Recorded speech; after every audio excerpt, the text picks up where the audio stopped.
law of exposure is get around people living how you want to live. That's the biggest thing you can do. You'll never rise to your goals. You'll always fall to the strength of your system. The man who can validate himself more with the daily habits that gets the result over the result itself cannot be stopped. Sometimes I've got to do it 100 times before the result gets there. And I just need to get the practice in before I'll get to that point. Once you've been exposed to what's possible for you, you will be in pain when you're not working to create it.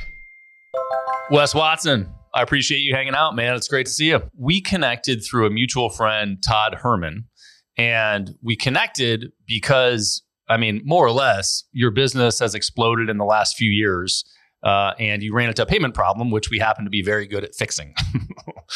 So it was a fortuitous connection, but as I dug in and looked at kind of what you've done, I really wanted to dig in further and get you on the podcast to be able to share it with other people. So I would love if you could give a little bit of background on kind of the short version of your upbringing, because I know we've got a cool 1,000 stories in here, but how did you start in life? And ultimately, let's get to business. Well, basically, I grew up in San Diego. So I grew up in San Diego, Oceanside. I was a surfer, skater, snowboarder. And I mean, I smoked weed and I just wanted to smoke for free. Still till this day, I joke around and I say, I'm just smoking for free. Like, it's a lot of stuff I do, even in my business, I'll set up something around something that pays for something else. And so it goes back to being like a drug dealer. I mean, a lot of the shit that I do in my entrepreneurial venture goes back to when I used to sell drugs. And I'm focused on getting a jet this year, and I'm going to smoke for free because I'm going to charter it. I'm going to fly it for free, and other people are going to use it. But just the analogy. I started off a skater, surfer, snowboarder in Oceanside, California. I was smoking a lot of weed. That the ounces turned into pounds. The pounds turned into violence. The violence brought me to the penitentiary. I did 10 years in California prison, CDC, general population. The worst of the worst. I did 10 years. And during those 10 years, I solidified a mindset that little did I know was probably the cornerstone to being the best entrepreneur known to man, which was not focusing on the result. Monotasking, only focused on the habits and the systems daily needed to get to point B, but focused on daily point A tasks and systems. I always like to say, you'll never rise to your goals. You'll always fall to the strength of your system. So I have a daily system that's infallible. I mean, I have expectations of myself, and I have standards set physically, mentally, financially that I hit every day. There is no way I can be the person who falls victim to what happens to a lot of people who have money and lose it. If I have a minimum each day that I have to make of 30,000, and then I have recurring revenue of another 30. I mean, the whole thing is like a minimum of what I have to make a day is 30. So I'll do what I have to do through the channels to make new sales at this level. And I have recurring revenue of, one of my low ticket areas is 15,000 members at $47 a month, does about 700,000 a month. I have a mid-level program that's $299 a month to $2,000 a year that has about 3,000 members. That's an ascension program to my high ticket where I teach someone to do what I do. They get my mid-level program and I get them right, their mind, their body, I get them right as an individual, better habits. And I teach them to do what I do, what I did for them, for others. So then they ascend to becoming a coach. So there's a direct trajectory if you sign up with me like it's a university or something. Wes is going to get me right, then he's going to teach me how to make money. I think that's how life should be. Gaining emotional, physical, like maturity in general before you get the money, so that you don't blow it. You have financial maturity through just being an individual that operates from a certain set of habits and principles. But, going to prison taught me this the most, because why would you drift forward? Why would you project forward in prison if you're not getting out for 10 years? And why would you think about the past if you lost everything and it's very painful? You have to stay focused on the exact moment. And I like to tell people the man who can take more, who can validate himself more with the daily habits that gets the result over the result itself cannot be stopped. So when you validate yourself more with what you put in daily, then the actual end result, you'll keep progressing. I love that shit. Well, a couple of things there. One of the things that I love about owning Easy Pay Direct is that I get to see the numbers of people's businesses. So I can look at somebody and I can hear what they're saying and ultimately validate it. And it's really important, I think, for people to be able to listen to those that are actually doing, actually performing, and be able to filter out the bullshit. So I love that you started with, hey, here we are, here are the numbers, here's how I'm performing right now. Yeah, we have the one account through you guys. I think that one's already at 3 million this year. My mid-level program and some of my high ticket goes through you guys. And I think it's close to 3 million already for the start of the year. Then we have my low ticket on an old Stripe account. We want to take it off there because Stripe fucking held about 770,000 of my funds. And that's when we transferred the Easy Pay. And thanks you guys for being so supportive as we transferred over and having reps that we could talk to, because that shit's crazy when they freeze up almost $1 million of your funds and then there's nobody to talk to. I didn't even know if I was going to get it back. Like, I was telling my team, I'm like, am I really getting this? And I just got it back on the 3rd of April, like 770,000. Since I just been working hard, it felt like a payday. Like, I forgot about that money and I got a nice $750,000 deposited. And, the thing is being able to be transparent with the numbers is the best thing, because then I can teach people how to elevate their business to our coaches as well. Yeah, I love that. Well, Easy Pay Direct can definitely help you move the other volume off Stripe as well. Oh no, we're slowly moving everything off. We just, like, my team, we've been slammed with all this stuff, but we're going to be over you with our other accounts soon. We have like 5 different accounts that are running. Love it. So you mentioned kind of singular focus and building this mindset while you were in prison. But I also know, at least what I've read from doing some prep for this, before you went to prison, like you mentioned, ounces went to pounds went to violence, but it was pretty significant weight that you were moving. So you were doing something right when you were selling weed. What was your mindset then? And what were the things that did work for you then? And what were the things that you were missing then? Well, that's the best. I had bad habits, but I had a solid work ethic. A lot of people don't realize that quality of life is attached to 2 things. The man with the greatest quality of life will have the lowest expectations and the greatest work ethic. The man with the worst quality of life will have highest expectations and a shoddy bitch-ass work ethic. Literally, this is what will cause you to have the best quality of life. Now, I don't even care. I don't care how much I make. I'm not sitting here stressing about, I have to reach these levels. I'm more I'm more focused on the daily work. And that's the guy who will not fully thieve himself of the progress that needs to come from singular focus, like you said. I like to call it flow state. I mean, I stay in a state of flow all day because I do the same things every day. And I make sure that I'm only doing one thing at a time. And I'm skipping, and my day's set. I wake up at 2:45. I go straight to the gym. I'm making content in between. I'm on my first call by 7 a.m. I have calls till about 3, an hour on, hour off. In between my calls, I do like a 60-40-20 workflow where I'm on 60 minutes. I'm off for 40 minutes doing monotonous tasks, sales, emails, content, stuff like that. And then 20 minutes before my next call, I do 20 minutes of HIIT training to get my mind prepped to be back into flow state. I'm always more focused on the creative state where no desire exists. So I like to tell people your frequency is what you frequently see. So I only gauge life by the frequency chart. If you guys Google low frequency emotions, there'll be a chart. At the bottom will be guilt and shame. At the top will be love and enlightenment. Where do you stand on that chart is the only thing that matters. Einstein and Tesla said, if you want to unlock the secrets of the universe, think in terms of energy, frequency, vibration. I don't care what you went through. I don't care who you are. I don't care anything that's going on. I just care at your current frequency, what you're operating at. Because if I can get you into that state of acceptance, then love or self-love, and then enlightenment, now we can be creative and conducive towards our end result. You're in a positive mindset that's only going to see possibilities, believe they're possible, and pursue them with complete clarity. When you're at these low frequency emotions, you will see the opposite. You'll only see problems, and you'll actually manifest and create them. So I tell people, I'm like, are you high or low frequency Wes right now? I'm like, I'm low frequency Wes. I'm only seeing the problems and I'm believing I'm creating more of them. I need to get myself back into a high frequency state. How do we do that? And I've always said that we're never going to think our way into positive thought. We have to act our way into positive thinking. And it's always been the 2 things that have been what humans did since the dawn of time. I mean, we were always real physical. So peak physical performance, no negative internal state can coexist during peak physical performance. No one was ever running a marathon and was like, oh my God, this anxiety is really kicking in. You're completely clear. You're in flow state. You're fucking chilling. And then during this, so when you're actually pouring into someone else, you're becoming the source of what you seek. I want to be more wise. I want more inner peace. I want more strength. So I'm giving that to the viewers right now. If you become the source of what you seek and you operate from high peak physical performance all day, you'll always be in a state of flow. Plus, anything that you're doing in a moment that is projecting a greater version of the future will put you in flow as well.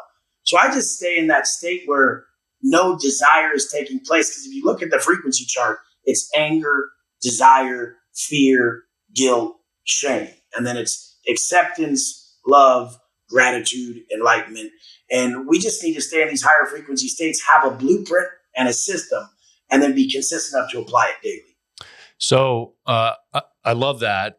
When you were starting, and I want to talk kind of how that got developed and how that mindset got developed. But when you were starting, like you said, you had bad habits, but you had work ethic. What of those things was lacking when you were selling weed, and what was super strong? Was it only work ethic? I mean, certainly you had some goals around that of like, I want to make X money or push X weight, or maybe you didn't. I don't know. But like, habits most people have, the vices. I would drink too much. I would do too much drugs, and I would overeat. That would cause my clarity to be shot. It would put me in a low frequency state. When you're in a low frequency state, you'll self-sabotage harder. So, I mean, once I acted out of alignment and I wasn't congruent with the man I needed to be, well, now I didn't value myself. I wasn't doing enough personal work. The work instills the work. I don't care how much you work on your business. I don't care how much you work on your marriage. I don't care how much you work with your kids, your lawn, your house. I don't care where the work goes. If the work is not done on self, there will not be worth in self. The work instills the worth. If you don't have worth in self, you will self-sabotage.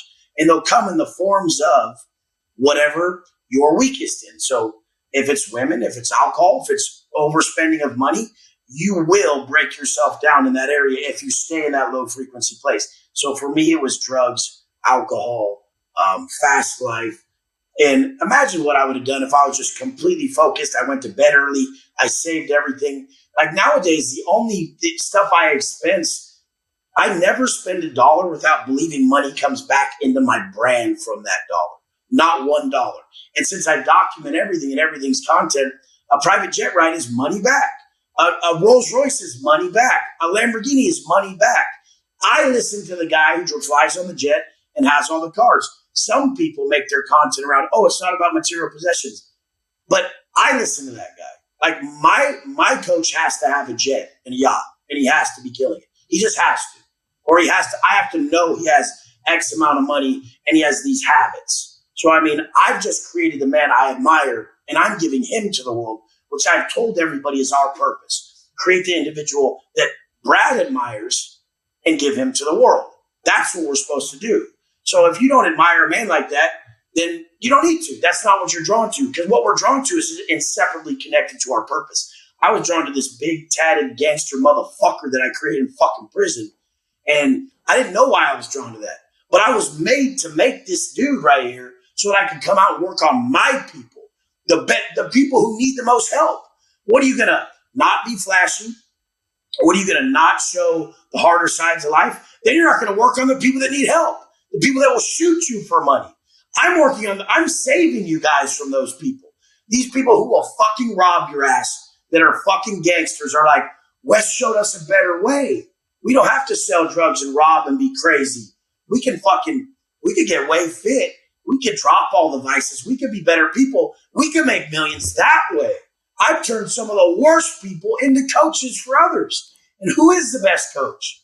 The man who's failed the most and turned his life around. So how did it start for you? So you went into prison. Did you get a 10-year sentence from jump? Did you get a shorter sentence to get extended? But you got in, and when did it change? What happened where you thought, hey, I need to build a different mindset. I need to set values. I need to live to a different standard for myself. I just kept relapsing on drugs.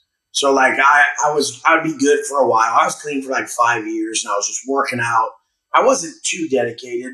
I wasn't like, I would always have my wake up time. I've always been kind of a morning person. So I'd always wake up super early because in prison, if you wake up at 6 when everyone's going to chow, it's traffic. I'm the type of person, if I really drove to work a 9 to 5, I would drive way before traffic, work out by my work, and then go to work if I was that person. That's what I would do in prison, basically. I would get up before traffic, brush my teeth, do a quick workout, use the bathroom. And if you're in a cell, you still want to be up before the traffic your cellie's going to do at the toilet and sink. So if you want to use it first, you want to wake up and have someone there, you get up before them. So I'd always get up before so I could spend my time with myself in the morning. That turned into a quick workout in the morning. That turned into reading positive books and quotes and then journaling in the morning. This turned into something crazy because I realized later I would wake up at 2:45 a.m. I would do my morning stuff. I'd be on my rack at 3:40 a.m. and I'd be writing in my journal and reading at 3:40 a.m. because the cops walk at 4 to count you. You have to be ready, or most people are sleeping, but I have to be sitting there ready to be counted. I realized later that there's a significance of 3:40 a.m. And if you look up like Sadhguru or Joe Dispenza, they'll say with the circadian clock at 3:40 a.m. exactly, you're most aligned with your purpose on this planet. Whether that's true or not, I don't give a fuck if anyone believes it. The thing is, I wrote the craziest shit that I've ever wrote at that time, and it brought me here in life from where I was. That's all I ever want someone to do. All I ever want someone to do is say, I was here, I operated from these thoughts, these actions, this energy, and I got here. So I aligned my thoughts, actions, and energy with this outcome I got. When I fully changed my life, it was because I got high again in prison. I drank a little bit of prison wine. I did a little bit of speed. We sell drugs in prison like it's going out of style. I did a little bit of meth. I smoked some shit and did like a parachute, like a gram. And I was drinking some prison wine. And then that set me off. For like 2 weeks, I was on a run. That run turned into me beating the dog shit out of my bunkie. And I beat him up in the wrong area because it's real racial in California.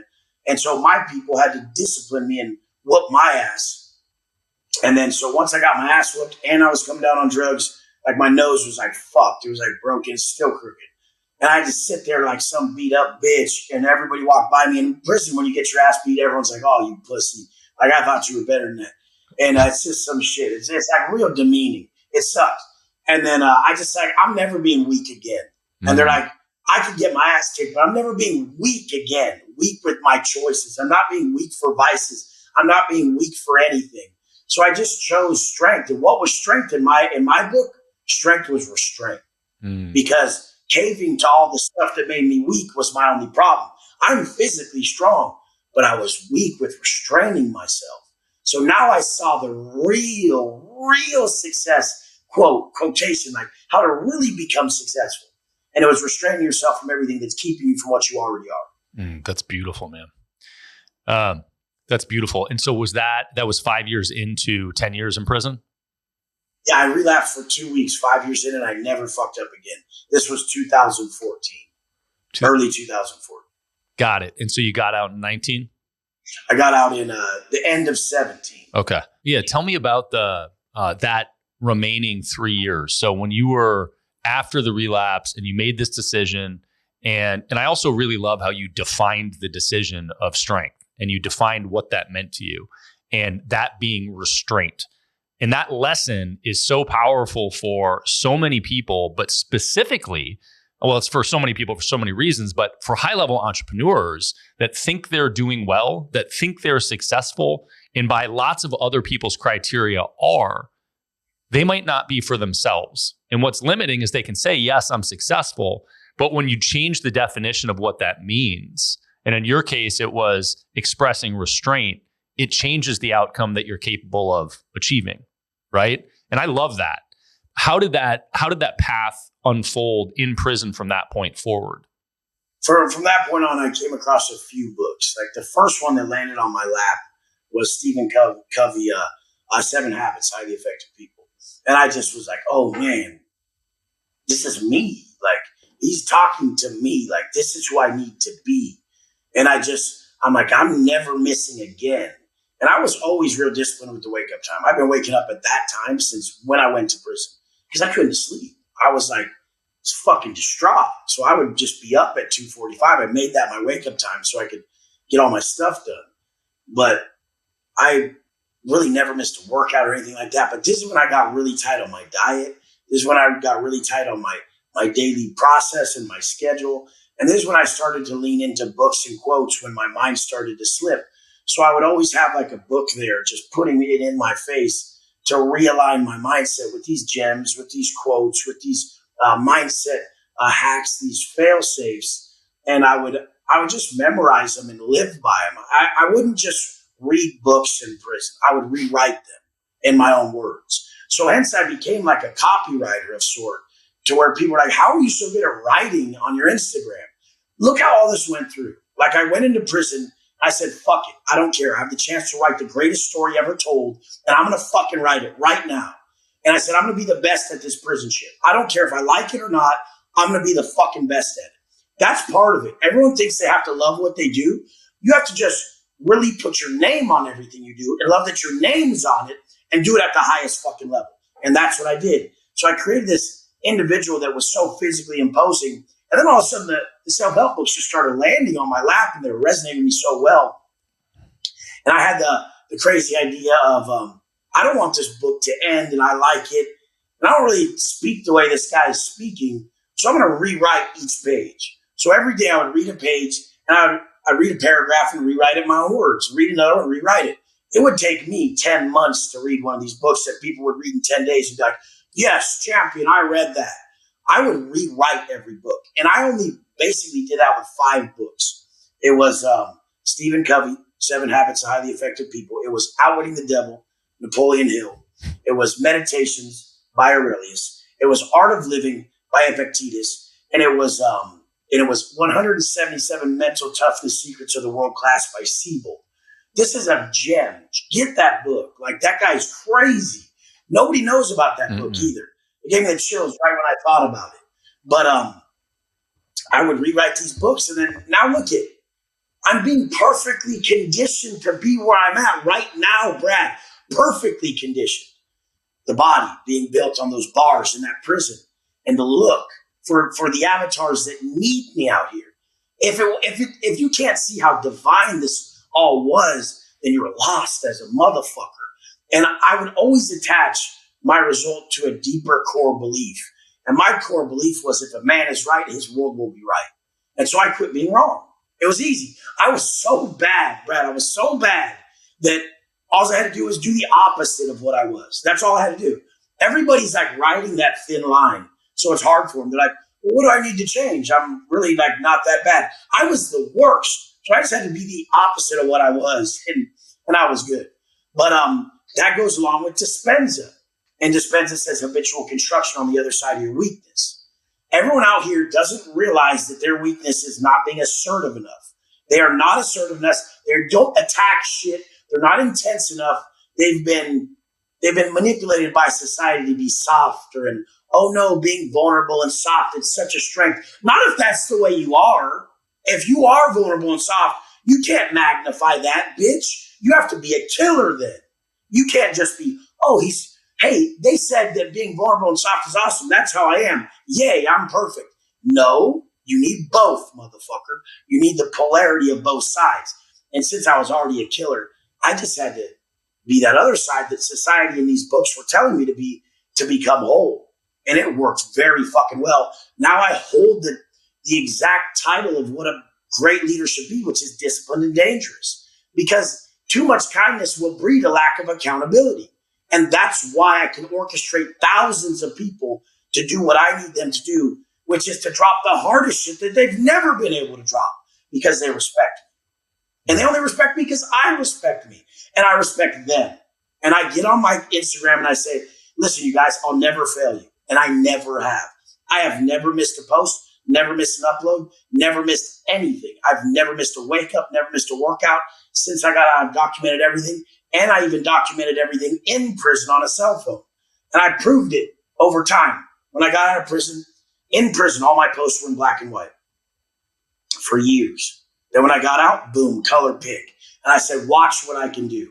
I was a millionaire in the first 18 months. And now people see my life. They're like, Jesus Christ. Like, you really went from that to that in 5 years? I'm like, I know it took a long time, right? So you mentioned the 5 books, which we'll definitely put in the show notes, and I'll definitely check the last one because I have not heard of it, don't know about it. So, dude, Steve Siebold will he'll rearrange how much clarity you can operate from when you attach yourself to something greater. It's crazy. That's great, man. But the way that you said it was these books just came to me. Did you have a support structure once you made that decision? Did you have other people? How did they come to you? In prison, people just like they would see that you're changing. Like this kid, Scott, he was there for murder. He's from NorCal. He killed someone at like 18 and he was like 35, but he was still 18. And he was trying to be better. He was a real quiet guy.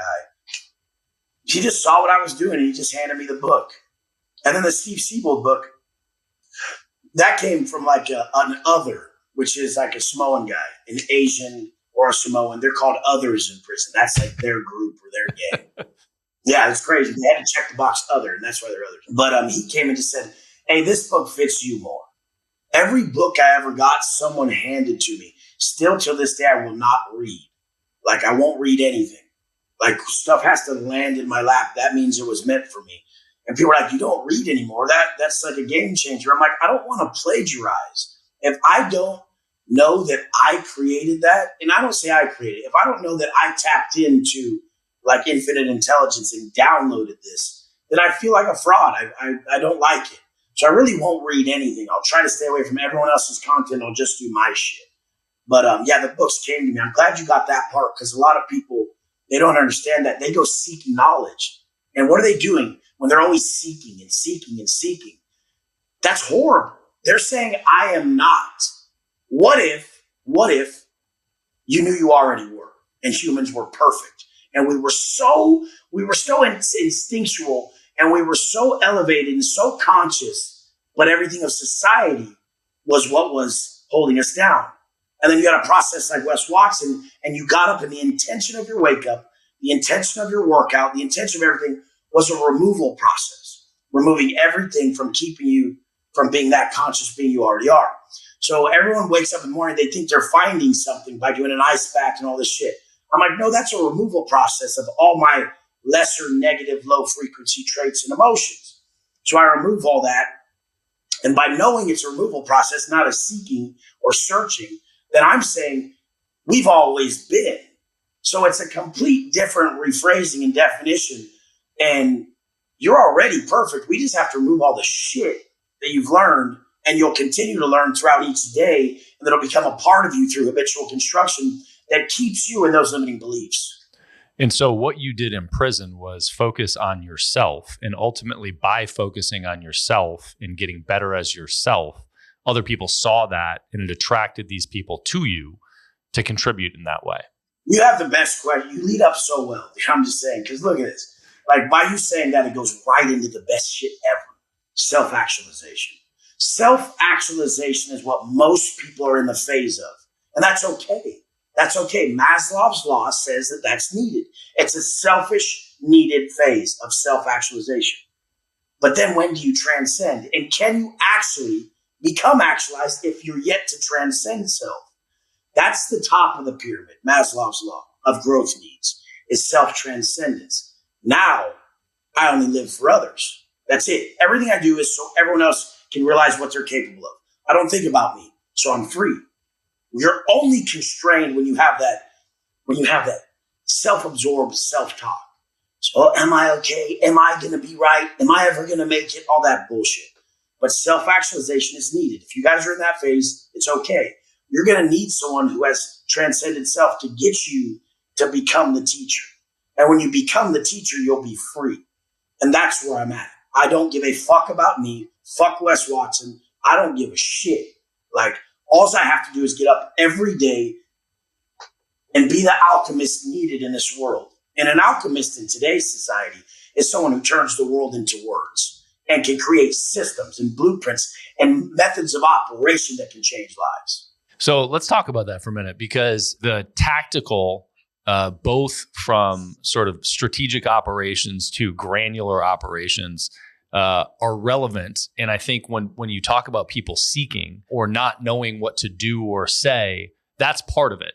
So you get out of prison, and were you actually posting while you were in prison? Did you have a YouTube channel? I had contraband cell phones, and I was posting in prison on my Instagram.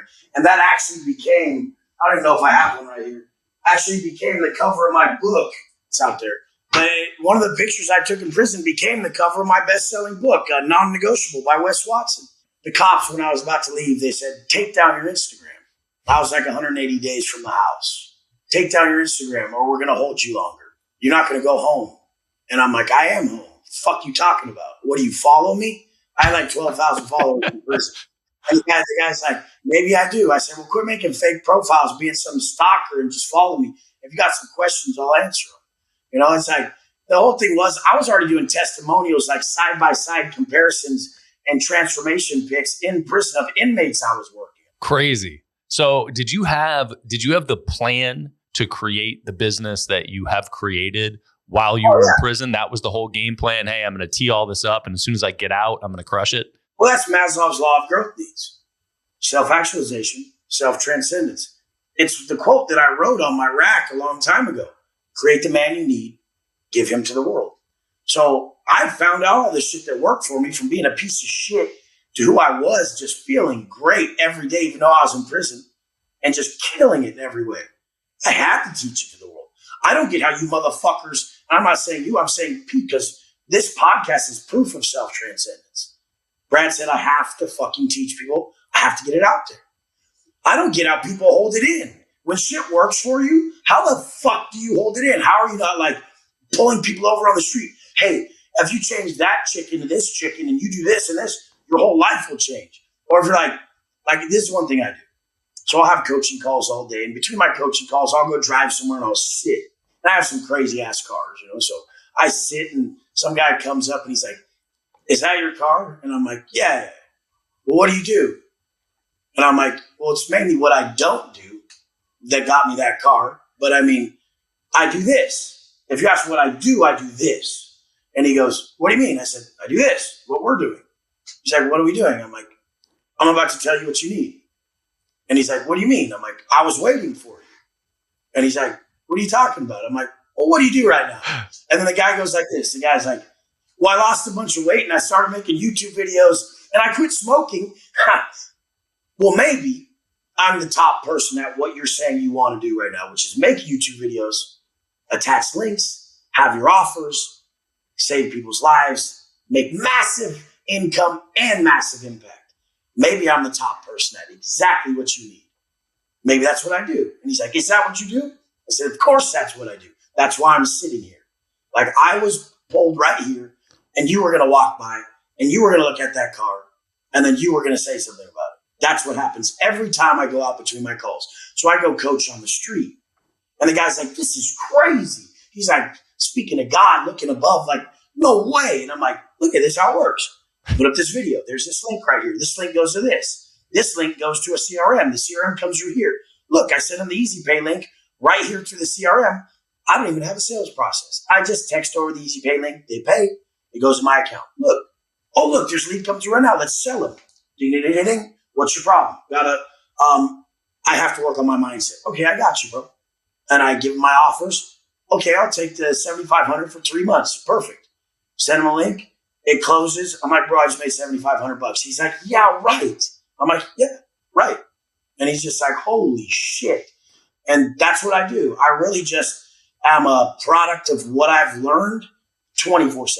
So no matter what I know, I'm open to give it at all times. And people are like, they always try to misconstrue that. They're like, fine, I'm going to meet you at your gym. I'm like, no, you won't. That's massively intrusive. You have to buy into a program like this. Like they're like, well, what? It's all about the money? I said, it's both. Yes, I want to live a great life. I was in prison for 10 years and I want to help you. And guess what?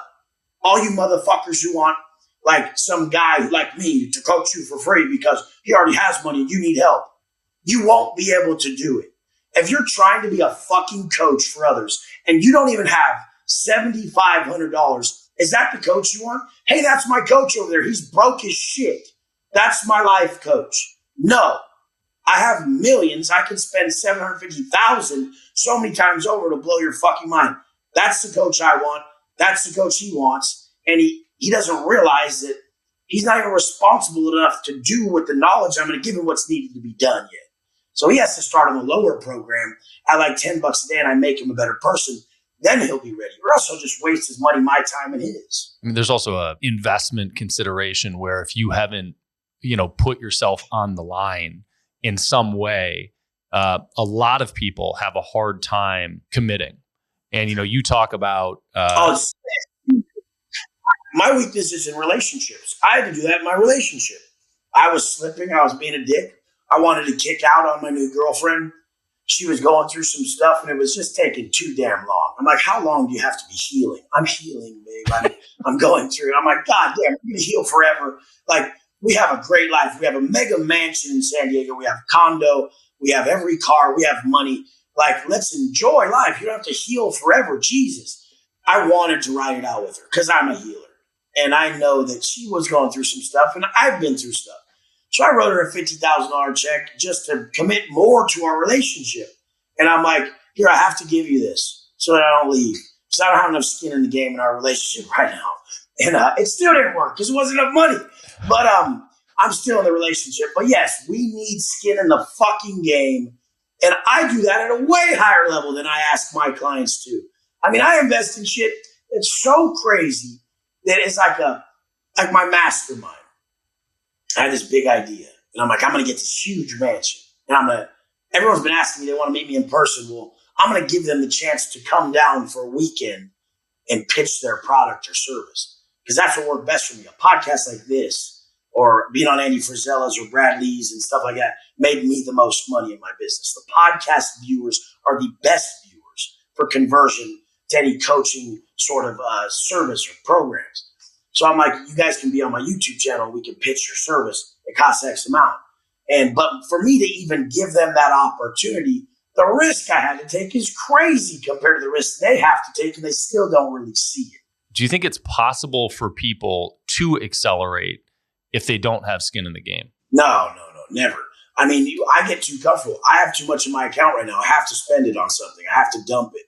So I'm going to get a condo in Miami or something. And then I probably fractional ownership on a jet. I'm going to force it back and forth. And for me, like the best quote I heard from Joel Marion the other day from Dan Fleischman when we were flying back on my jet from Miami. And I said, Joel said he effectively loses money better than anybody he knows. Like effectively loses money out of his accounts, better than anyone he knows. And I'm like, I have that problem right now. So what am I going to do? My business is content-based, and the connections in Miami were superior to anywhere I've ever been. So, yeah, move the business to Miami. We'll actually pay for all this content and all this stuff and these moves that seem massive to someone. But you could write that check to California, or you could put the business in Florida and have the extra content for everybody and the needed connections that come from being in the epicenter of the East Coast. Yeah, man. Well, don't get me fucking started on California. I'm throwing away like $1.4 million this month. And I'm going to show the check. I'm like, oh, you guys get mad that I write checks for my cars? Because all my cars are paid for cash. I have all the pink slips to all my cars. 2023 Rolls Royce Cullinan, 2021 Ferrari SF90. I have all of them. I have all the pink slips. Some are at my other bed.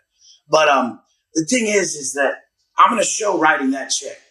I like paying my portion, but I don't want to pay that much. Fuck that. No. And if I can get that much done by being over here, I've never been to Miami.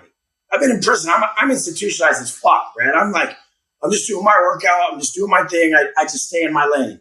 And I went out there and I'm like, oh my God, these people congratulate success. They liked my nice bags and my presidential and my physique. I'm like, these people are not insecure about success. They're inspired. Fuck, this is where I need to be. Shit. So I'm gonna go back and forth. I love that. So here's the question for me relative to skin in the game. And I think about this a lot for myself personally, and I see how friends handle it and I see how clients handle it. And it's always a little different across the board. When is it too much? Meaning, you have there is this looming risk in my head of maybe buying the jet too early is a stupid move, not a motivating move. Oh yeah, make sure you have massive liquid. I have, my business is so profitable. I have so much liquid, it's disgusting. Like if you really, I mean, these Lears are 2.4 million. Like if you can't buy a Lear for fucking, half down, or even buy the fucking whole thing cash, have someone fucking have someone charter it and use it when you're using it. If you can't pull that off, you're probably the dumbest person alive. I mean, there's no fucking way. There is no, like, I'm gonna smoke for free. That's like when I used to sell weed, smoking for free. The jet's gonna be smoking for free, and fuck, give people a deal, $6,000 an hour, or something, instead of paying $9,000 like I've been paying. I'm like, I'll give you a deal and I'll be killing it. But as long as it just pays for itself, I don't give a fuck. Or if I just pay a little bit, who gives a shit? Got it. So basically, it's do the math ahead of time. Yeah, you can Section 179 that motherfucker, and it'll be, whatever you can put down, the lease down, and fucking write the whole 2.8 off or whatever. And it could be marginally, it could be written off for 2 full years of taxes if you need that. But I make so much that won't even dent 1 year. Yeah. Okay, so let's talk tactics for a second here. So you get out of prison and you flip your IG to color, which I love. I love this like definitive moment. There's so much. Yeah, it was so much thought ahead of time. Okay. So tell me what the thought was and tell me how it tactically changed. Like, did you have people helping you while you were in prison execute this? And once you got out of prison, were you monetizing beforehand or were you monetizing after? And how did you build it from the beginning there? If you saw how simply I run my business, you'd be like, you fucking psychopath. Like, how did you make it so simple? And no wonder you profit 85, 90%. Jeez. Well, share. Whoa. Yeah, I make my stuff so simple. It's crazy. I do not have a sales team. It's all content and trust based. I'm very good at breaking down exactly what I'm doing over time and showcasing, the exact, like the brand trust and the perceived value. So all day long, I'm showing perceived value in my high ticket coaching program where I teach you to do what I do by showing testimonials of people making $100K a month who paid me $3,000. I recently had a guy pay me $7,500 and he made $460,000 in 1 month. Like literally in 1 fucking month. And then right after he went and did this for his parents yesterday, he went and put $250,000 on the table cash right there for his parents. And he's only 30 years old. That's awesome. Yeah, this is one of my students. Like he does VSLs and high level converting VSLs for like people at Mind Valley and stuff. But he always worked for other people. And then I said, let's sell your shit. Come on, dude. And the first month he just, he sold 20 plus of his $20,000 program, which is easy. If he's producing $100K a day with this high level converting VSLs and he's going to teach you how to do them, it's a no brainer. So now I coach anybody on Zone of Genius. I make their offer and we make their content and I hold them accountable to the content and I make sure we have the right editors, we have the right look, we have everything, we build their brand correctly. Even Eric Spofford, who we just did his event in Miami, he's already paid. He already has a jet. He already has a yacht. He already's worth a couple $100 million. And but he wanted to do the coaching because I watched him one day on his jet ski next to his yacht. And I screenshotted his picture. I said, you look fucking miserable right there. And then I screenshotted his face when he was doing a Q&A on Instagram with some addicts because he made his money off treatment facilities. He was doing a Q&A on Instagram for some addicts and he was glowing. He'd be like, Wes, don't fucking say I'm glowing. Shut the fuck up. He's the type of dude who'd be like, nah, shut up. But no, he was straight how I feel in this podcast. I'm so free right now, Brad. When I leave this, I won't be free. Yesterday, I had a flat tire in my Aventador SVJ. The Ferrari, my assistant drove it when I was out of town and didn't plug it in right, drained the battery. It had to be fucking towed. And then my gates closed on my Cullinan. And I don't even know how that happened. But it was just like one thing after another. Yes, if you have 10 exotic cars, like stuff, stupid shit happens. I'm not even tripping, but like the whole thing is that all that material stuff, we're going to need it. They're good props. We're not going to not have it, but it does cause a lot more distress than what I love, which is this. I love coaching. I love making content. Yeah. I love being on a podcast. I love taking the stage. Like these people don't realize their ego. Their ego is huge if they can't save someone's life over worry about how they sound and how they look. You mean you're not going to get on that podcast or you're not going to make that content piece that could save someone's life because you don't like how you look and sound and you don't see what's wrong with that? Like, oh, I guess it's like that. And the ego behind rich people who don't share like you're doing, like beyond $1 million, like that's huge. This isn't just small guys playing small shit. If they tune in to Brad's podcast, they're going to get the next level mindset and the next level systems. My shit is so simple, it'd blow your fucking mind. You'd be like, I have to sit down and take like 20 minutes to teach you how to do everything. And I'm going to make you millions if you just stick to it. So then a good coach doesn't give you the best plan in the world. He keeps you from the bad ones. And that's congruent with me. People ask me what do you do? I say, it's what I don't do. So we're back to those habits, bro. So we're back there. All right. So a couple things. First of all, nobody's shedding any tears for you, closing your mansion gates on your exotic car, but it illustrates, it illustrates an interesting point, which is that yes, the things that actually make you happy and light you up are never those things. And by the way, they might be moments while you're in those things, but they're never those things. And the more you have, the more challenges and problems come with it that you have to navigate through. Like you listed, 4 issues that you had that I'm sure, spiked your cortisol and made you pissed off throughout that day. I was pissed. Yeah, that just all happened as a result of having those things. But the thing was that stress management is the ceiling to your potential. So don't get rid of everything so you don't have stress. Like lean into it, have stress, and then have systems and fail safes and mindset tricks to get over these things that will cripple most people. So how did you do the stress management for those situations? Oh, those things were easy. That was just stupid. I made so much money it didn't even matter. I didn't give a fuck. So that's actually a good answer though, right? It's like my mother told me something when I was a child. She said, if you're upset when it breaks, then you couldn't afford it in the first place. I don't give a fuck. I literally made like 50 grand in sales yesterday, and I always do about 30 a day in recurring. And I mean, the whole thing is like, what the fuck? Who gives a shit? What does it cost? The guy told me it was going to cost $7 to fix all the doors and paint that shit. And all the other shit's under warranty because my cars aren't buckets that are off warranty. They're all brand new. But the main point is like, I don't give a fuck. This is the best part about me.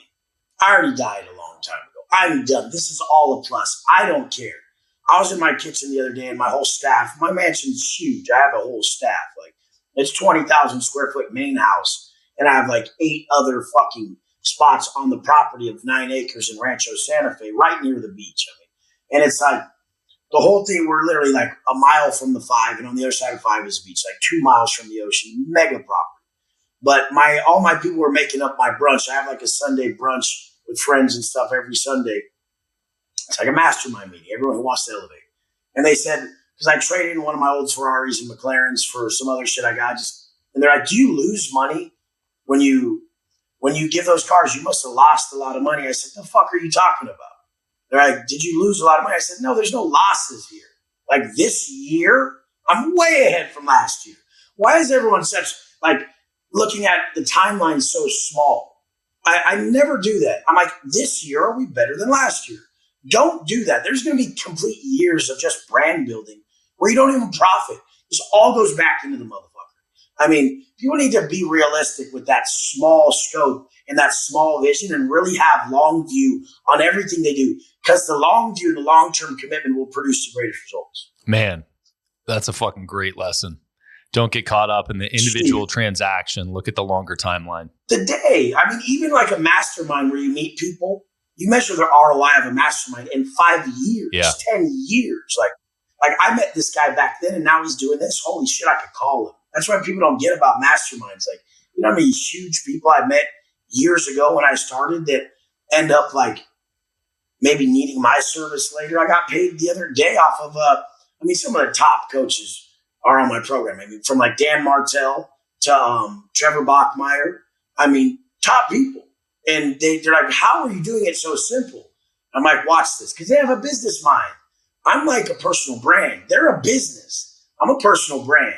The kids who have personal brands are way better than us business guys at social media. They love it so much, and they just create so much traffic that they can't even fucking fail. Like, these kids are monsters at doing it. They're so fucking good. They make us look stupid, but we have to teach them how to monetize. So having the best of both worlds, which I've pretty much created, I believe. And from everyone I've worked with, I mean, I'm doing close, 1.7, close to 2 million a month between all my shit. It's getting up there to where, damn, and it's that much profit. Because I mean, people will tell me their numbers and they're profiting 30%. And I don't like that. I don't want to profit 30%.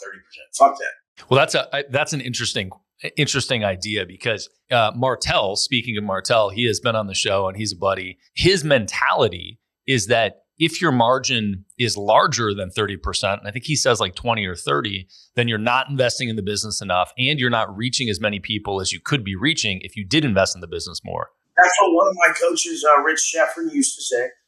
Rich helped me from the beginning. And I met Todd Herman through Rich. We both spoke at his mastermind at his Del Rey mansion a long time ago. And, they were all more subscribed to the Ascension, like get the buy-in through like a newsletter, old school shit, and climb the ladder. I don't do that. I'm going to try to sell the highest product. If they don't buy that, I'm selling them mid-level. If they don't buy the mid-level, they get email targeted for my low level. And I've created probably one of the top grossing low ticket offers for a coach, which is it's doing about 700,000 a month. There's a lot of, and it's growing every day. There is truth to that, but not if you're really, really good at getting on a lot of podcasts, getting a lot of buzz, and just bringing the views. I mean, even Hormozy went from spending a lot more on ads to doing a lot more on content. And he's like, bro, I saved so much because I spent $376,000 over the last 90 days on content. But let's think about how many people I reached opposed to my ads. And I mean, I reach so many people because I'm always doing podcasts, always doing speaking engagements. I'll fly and pay my own money to go to a speaking engagement. But the whole thing is I'll pull out the room. Like, I'm like, no, just can I pitch the room? And they're like, yeah, of course. I'm like, okay, this is going to be bad. Like, I'm going to sell the whole fucking room. And these motherfuckers are like, yeah, right. They're like, how much you make? I'm like, I pulled 400 out of the room. They're like, Jesus Christ, what the hell? I'm like, I knew how to speak to that room. I know that room. And they're like, shit, okay. And so I just operate differently. It's not really, I don't have a big team. And everything I do, everyone I always hire on, you will not get a steady wage. You will get profit sharing. And that's my protection. We'll get profit sharing, and that is it. People sign on with me from the beginning. It went from making $3,000 a month to making $170. Yeah. And so, I mean, this is our media team who does all my shit. They started with us, and it's two of my buddies who went to prison, and they knew Hormozy's gym launch and all that shit. And the thing is they grew with me the whole time. They bet on me, and now they make a shitload from doing the same work we were basically doing from the beginning. Well, you're clearly doing some things right, and there are definitely a million ways to do things. So I think that those are great lessons too, that you don't have to subscribe to somebody else's structure, framework, model. There are a lot of ways to do things right. I want to ask you, though, you mentioned a little bit ago, when people ask for advice, they're asking what to do, and your response was, it's not what you should do, it's what you shouldn't do. So what are, 3 things that an entrepreneur shouldn't be doing when they're trying to grow? And you can pick whoever your avatar is, but nowadays you shouldn't put so much into the business till you're profiting. Mainly who you are, your habits. You shouldn't be out drinking. You shouldn't be up late. You shouldn't be missing workouts. You shouldn't be operating from any type of behavior that causes karmic debt.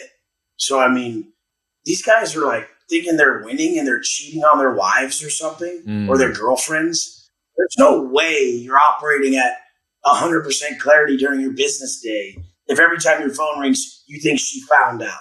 Oh, fuck, she must have found out. fuck, am I going to have to fucking get a divorce and all this shit? Like, these guys have to create so many scenarios that turn into massive energy leaks because they have bad character. If a man is right, his world will be right. I don't have bad character because I like my clarity.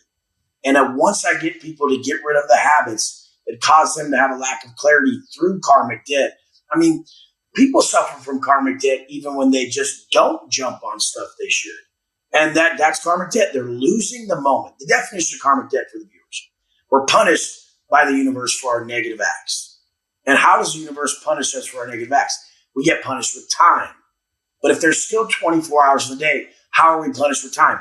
They're not working hours. So if you did something wrong and you spoke to your wife incorrectly on the phone, you yelled at her, I guarantee for the next 3 hours until she says it's okay, you're going to be like, fuck, damn it. I shouldn't have said that. Oh, man. And then, like, there's no way you're going to be able to work. So you don't get to make that money. You don't get to do that work. That video is going to suck because of your character at that moment. So I just teach people a lot of their energy leaks, and that the only time they willingly give up moments of their life is when they break character. So when people ask me, Wes, what's your business plan for this year? I said, to not break character. And they're like, what do you mean? I'm like, well, if I don't break character, I'll have the clarity to find that thing that day that's going to push me forward. So I'm never like whiteboarding stuff. I'm operating from complete clarity and just seeing stuff as it takes shape and making moves very quickly. There's one thing I don't ever do, which is like take time to make a move on something. Even the stupidest analogy. My friend, my little homie who I taught a lot, he always wanted a Rolex. But he would spend so much time looking for the right one, the right price, going, looking at them, trying them on. I said, bro, you've bought it 10 times. With the amount of time you spend looking for the right watch, you've bought it 97 times. And you work for me, so I'm going to go ahead and just buy the watch so you quit wasting my money, okay? I'm just going to buy it, and then we can quit wasting this time that you're spending looking for it. That's with everything. That's with your girl. That's with that car purchase. That's with that property you're iffy on. If it's close to the price you want and you're being called to do it, just make the move, get it and throw it over there and get back to work. Like now. Because you are sitting there on the fence, wasting the most valuable thing we have, which is our time and energy. And it's just, I can sit there in someone's day and in their mind, and I can take apart all the stuff and dismantle their thoughts and their energy allocation so I can get them operating at 100% again. And it's all the stuff they don't think is going to do it. So by the way they eat, by the way they did their thoughts, their actions that produce karmic debt. I mean, their inability to, their procrastination. I mean, on stuff that they don't think they're procrastinating on. They think they're being safe on. Oh no, I'm just making sure I'm safe on this decision. It's like, is it close? Yeah, it's pretty close. Make the move. You're costing yourself money and time. Like, so I just am really to the point in betting on myself quicker to then, allocate the time and energy correctly so we can really move forward. Well, and to the point that you made earlier, even if it was close and somebody would call it not profitable in that transaction or in that instant, it's not about the individual transaction all the time. Maybe being, slightly unprofitable in that moment made the year or the 3 years or the 5 the win, right? The profitable thing. And you freed up your time in order to execute. And you stopped a really negative habitual trait that you were about to construct, which is being on the fence all the time. Right. Someone who moves quick. Everyone's like, how do you do this so fast? I said, all offense. I only play offense. I don't play defense at all. Not in my relationship, not in anything. It's like, this is what I want. This is what I'm doing. I'm doing all of it towards it. I'm not going to be like, well, if she did. The negotiations and the conversations we have in our head when we're playing defense take up most of our lives. So the thing is, I don't play defense. I just go forward to what I want. And if I fail, then I'm failing forward fast. And I'm learning and growing and killing it. I don't do anything right. But what I do very right is move forward. But I'm not doing anything completely right. Nobody is. Everything's changing. So I'm just moving forward as fast as I can, learning and growing and making sure that I make the choices I believe to be right at that time that are close enough to our main goal, which is profit and progress in personal development. Is there a finish line for you? Oh, no, I don't even give a fuck. I could give a shit. I've never been like, I have to be a billionaire. I don't give a fuck. Like, I'll just get where I get. The only thing I have to do is not break character. And the finish line is every day when I lay my head down, if I didn't break character and I was a good man and I like who Wes Watson was that day, he was a great example and his heart is clear, he's good. But if I was out seeking stuff for Wes Watson, instant gratification, pleasure chasing, not living a purpose over pleasure life, living a pleasure-based lifestyle, oh my, I could never look myself in the mirror. I've done all that. So the goal is just to not break character every day. I heard you say in prep for this, I saw Bradley in Vegas a few weeks ago, and I saw that you were on a show. So in prep, I pulled that up. And one of the things you said was, in more colorful language, you have to be prepared when that situation shows up. You have to have done the preparation. And in some respects, that seems contrary to just taking action and running. And I think I get it, but can you explain kind of where those two things meet? Like trying to be prepared for the moment when it comes up, and not overthinking it and not delaying to take action? Yeah, just being prepared is like moment to moment, possessing the traits and the habits of someone who can see and sees an opportunity. A lot of people don't realize, they're like, there's no opportunities. I'm like, you're not prepared to grab them. Mm-hmm. Like if you were in top tier A1 shape, you could just go online and take pictures of yourself and sell a fitness program real quick and make millions. But you're not in top tier shape.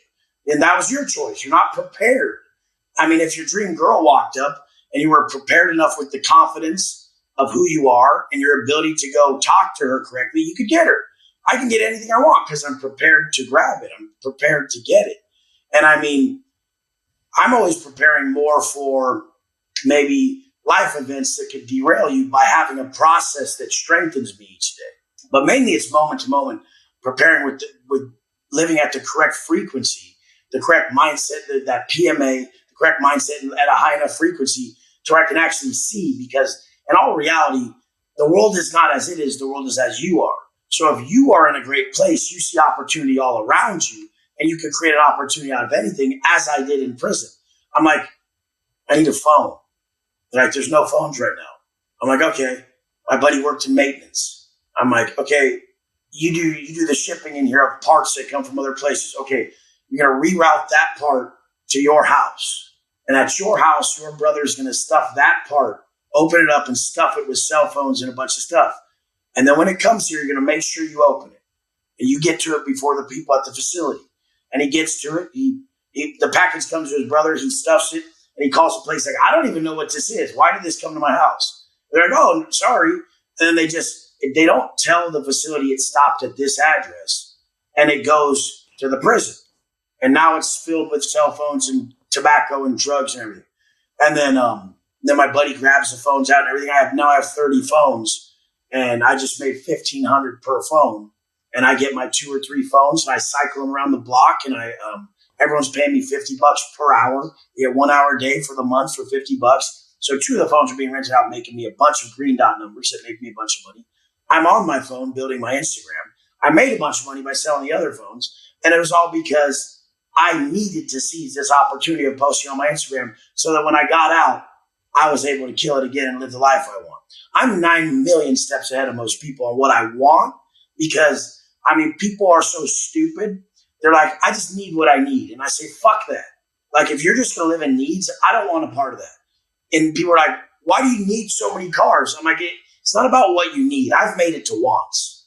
And I've always made it to wants in my life. Mm-hmm. When I was in prison, I wanted the most food. I wanted the most protein powder. And I would get it because it's healthy to want and to go get. And a lot of people just accept and they take the hand they were dealt. And that's just not me. Yeah. Well, I love it, man. I love the way you're articulating it. I love the lessons that come from it.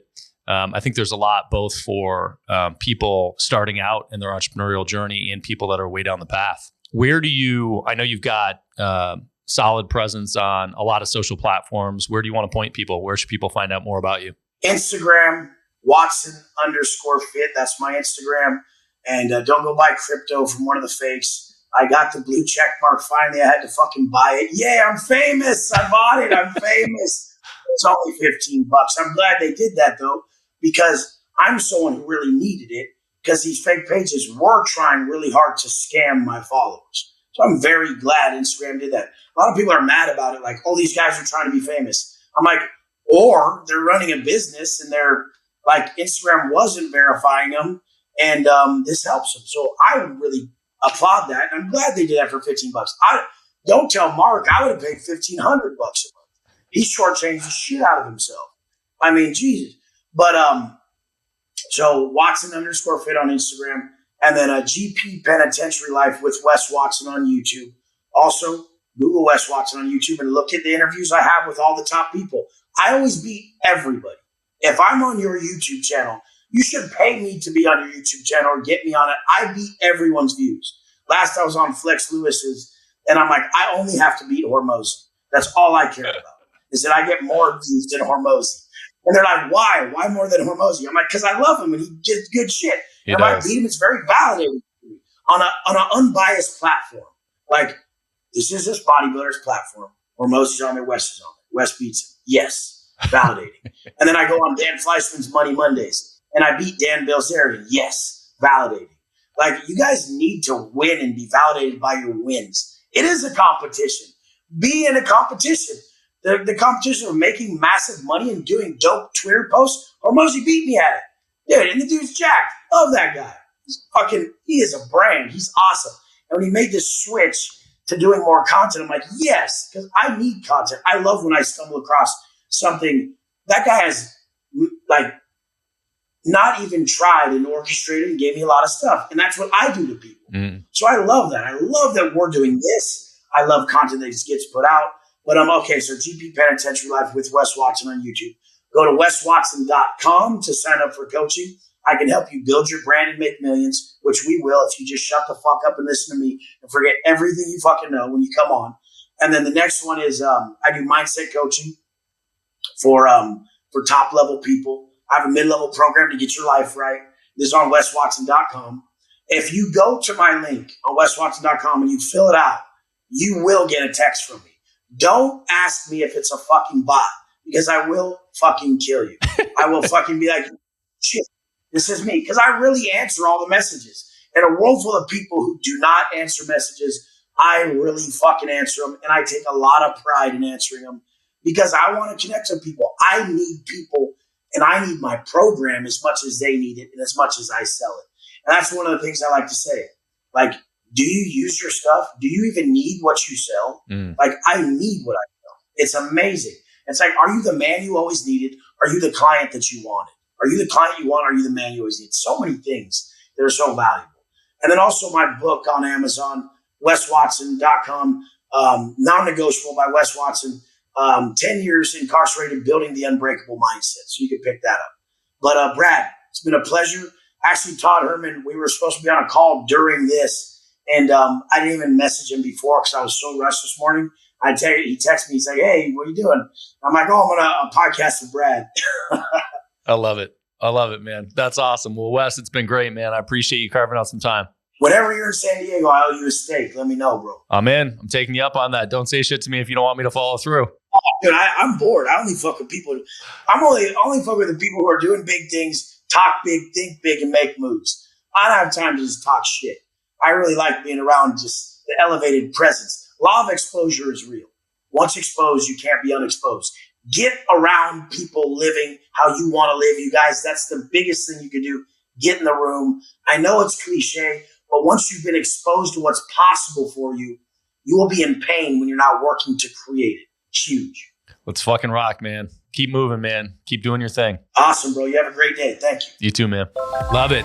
I hope you enjoyed the episode as much as I enjoyed doing it. I need your help. There are 3 places you can find Beyond a Million. The podcast itself, beyondamillion.com, which has some cool free resources, including a free course. And we finally launched the Beyond a Million YouTube channel. I would love it if you would go there and subscribe. And if you don't want to, you still will probably enjoy seeing the visual content. Check it out, youtube.com/@Beyond a Million.